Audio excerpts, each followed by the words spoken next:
C1 is the Troy Roads Rock update with an introduction by Bill Hootery, the Deputy City Engineer. Good evening, Bill. Good evening. Good evening, Mayor and Council. I'm kind of pinch hitting for Mr. Van Dett. He is in California visiting his first granddaughter, so I get the pleasure of giving you a little construction update on our Troy Roads Rock program. The County Road Concrete Replacement Program. First, I want to start off and just give you a little status on the construction. The contractor, Delisio, has finished up work on Long Lake as well as John R., mainline John R., because there is work still going on in the intersection of John R. and Big Beaver, so there are still barrels on John R.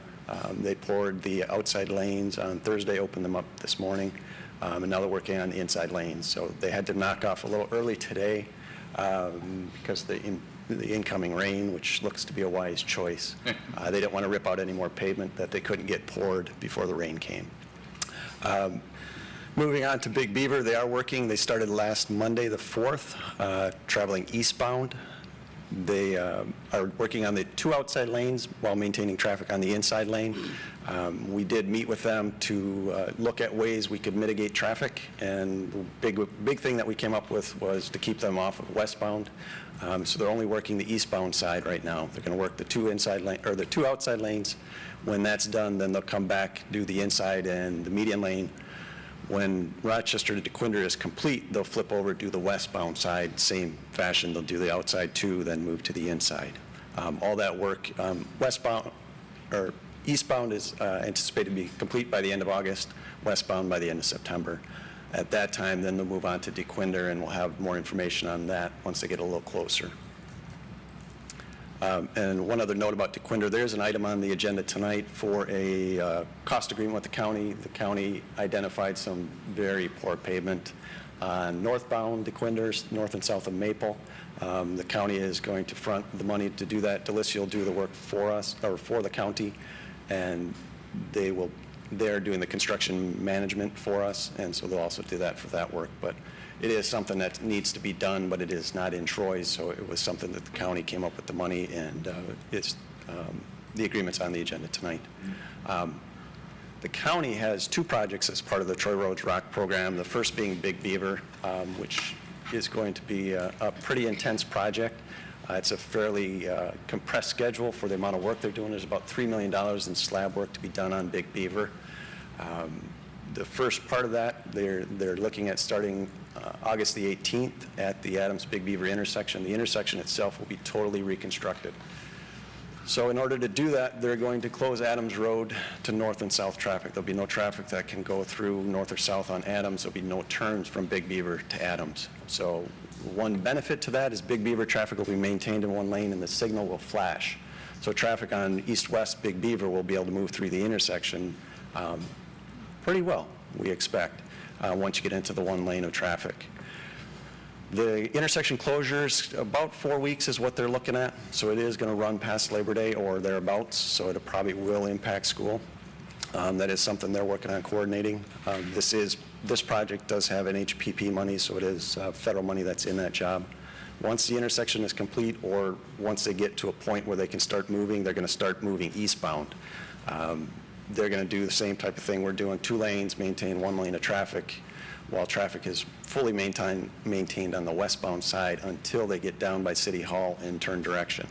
When they start coming back westbound, they're probably going to be working both sides of the road at the same time due to the volume of concrete that they have to replace, and trying to get that project done before the holiday shopping season. November 15th is a pretty significant date, so they're trying to complete Big Beaver before that, because they do have some work in Madison Heights and Birmingham as part of that same contract that also needs to be done.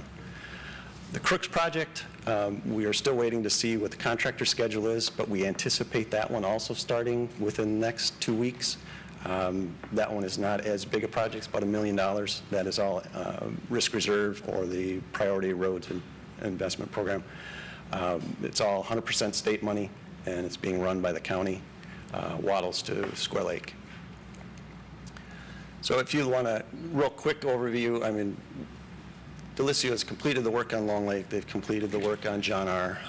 Big Beaver East starting up is started up on the 4th, Big Beaver West starting up next Monday on the 18th, and Crooks probably within the next 2 weeks is what we're expecting. And then I wanted to touch on a couple of other projects because we were very lucky. We put $5 million into this program, got a $10.5 million return. On top of that, we also kind of walked into some other money. This is from the first round of the risk reserve, so an additional $750,000 to replace the culvert that carries the lane drain under Livernois Road, just south of Town Center.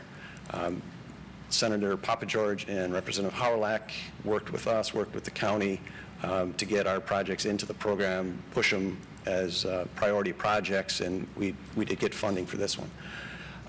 This one, the pre-construction meeting is tomorrow, so I'll have better information then, but what we know right now is they are looking at starting in August. The contract was set up to coordinate the work with Troy Family Days so that the closure cannot occur because there's a 9-day closure anticipated.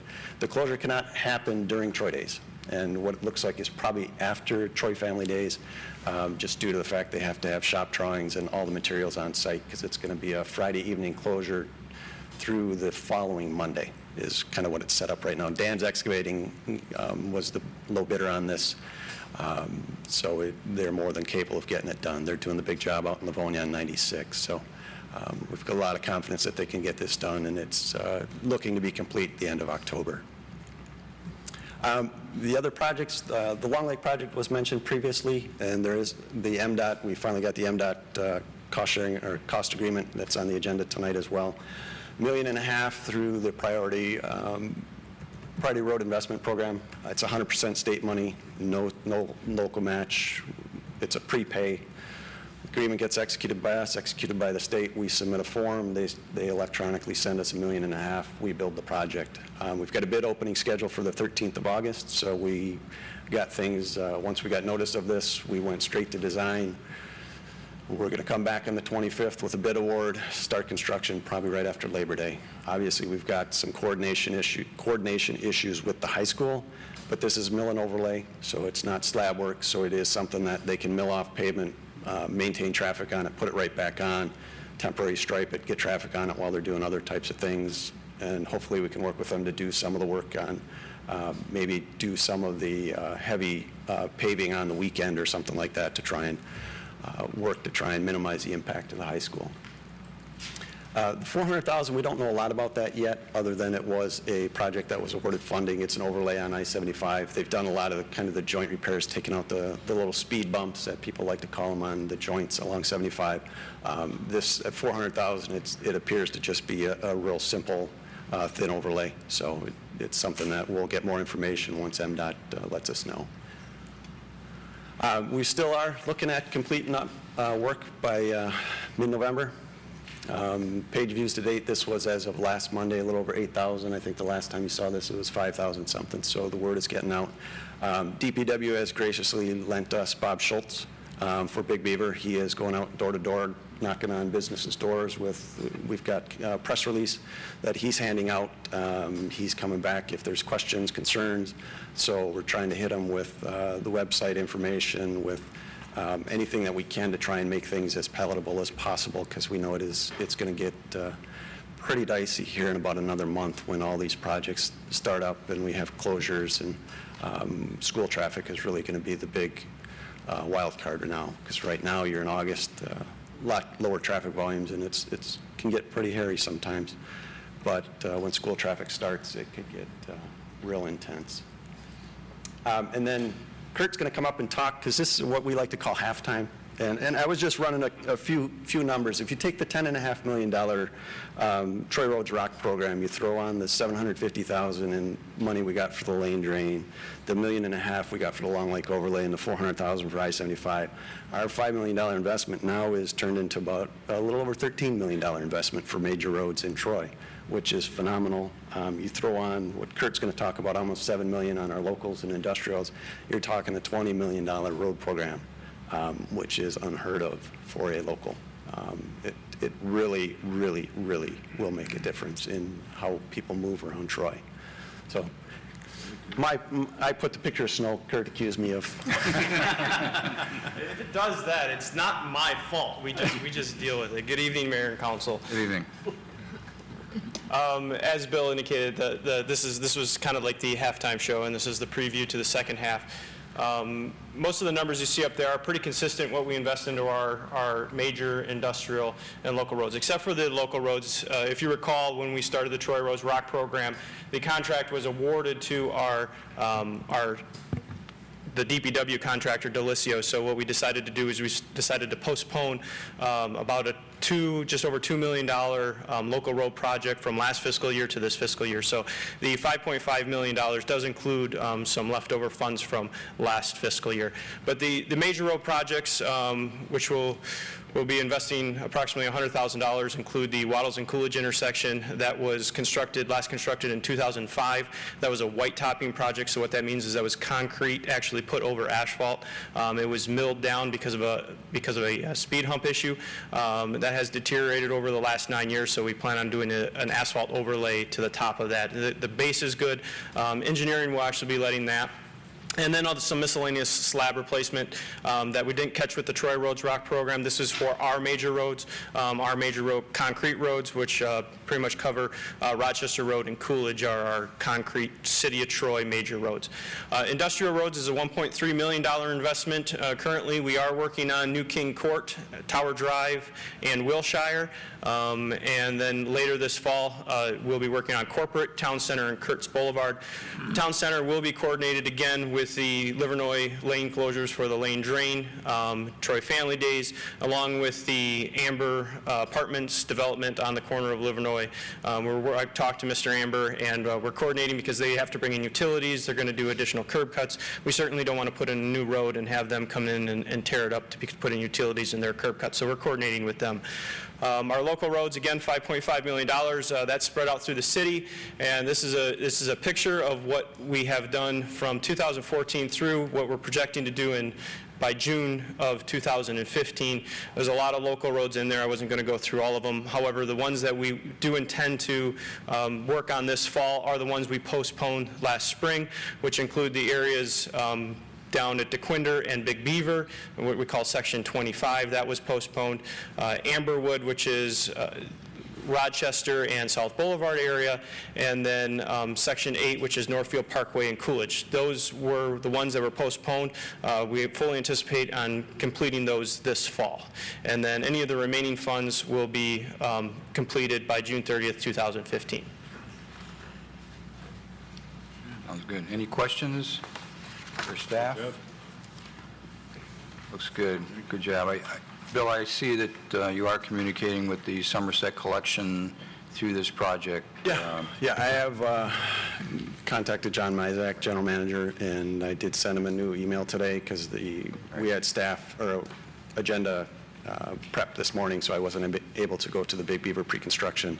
One of the engineers from our office gave me an update, and I forwarded that update on to Mr. Mizak, and I've also given him direct contact with the Road Commission's project engineer. She is ready to assist as well. So I've given them phone numbers, emails, mine and Steve's as well. Steve's off to the 20th, I believe. So I said in the interim, let us know, and I've asked the county to work with them, if not directly through me, because we realize that any work in and around Somerset is going to impact. I was there tonight. The place is packed. And it always is. So it is a gem that we need to make sure we pay a lot of attention to. Try and get people in and out of there. Great, thanks. Questions? Councilwoman Hoderick?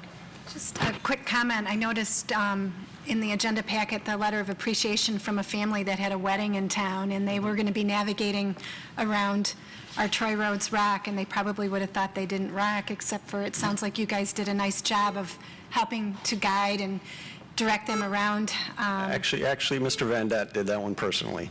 So I'm not going to take credit for that one because he took ownership of that one, and he realized it was a very important date for them, and so he kind of handheld them and worked with them to make sure it was done right and done well.